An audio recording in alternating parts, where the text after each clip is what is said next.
And as we said, also the protests against Prime Minister Benjamin Netanyahu, which are continuing despite the lockdown, are also proving difficult for the police to regulate. And Emily Rose is at one right now on the streets of Tel Aviv. What's going on there, Emily?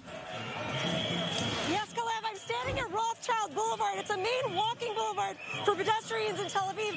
And you can see that around me there are lots of protesters, perhaps thousands, who gathered here to protest Israeli Prime Minister Benjamin Netanyahu. You can see that they've walked down the boulevard. We started at Central Square and we walked with them here. They tried to continue walking, but as you can see over here, a human chain of border police is standing just over here, and you can see they're blocking the protesters from walking any further. Now, earlier we saw them try to walk further, and the police actually physically pushed them back and pushed them further. And you can see now they're keeping a guard here. They're standing in this line, and they're not letting the protesters walk further down Rothschild. They're stopping them here.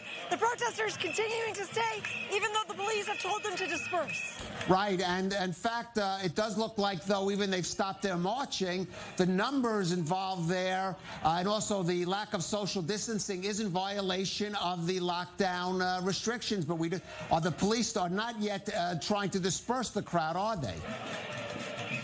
No, Kalev, you can see that they're standing here just behind me. Earlier today, they were putting announcements on a loudspeaker, telling people to go home, telling them to disperse, but you can see it's to no avail. They're staying here in the middle of this street. They're actually blocking traffic where I'm standing, so vehicle traffic and foot traffic, and they're saying that they're not going to leave. Earlier today, I spoke with some of the protesters, asked them when they would disperse, and they said, we won't leave, and we won't be quiet until they make us be quiet. That's what one of the protesters told me. You can also see around me today that there are a lot of pink flags, so I'll just explain. I was told that that means that a lot of the people here, there's a movement for female leadership to take over in Israeli politics, and that's the reason for the abundance of pink flags. But as you can see, these protesters around me, whether they're holding pink flags or whether they're holding black flags, which has become a symbol of this protest, they say that they're not moving, they say that they're not leaving, even though this is against corona restrictions and lockdown restrictions.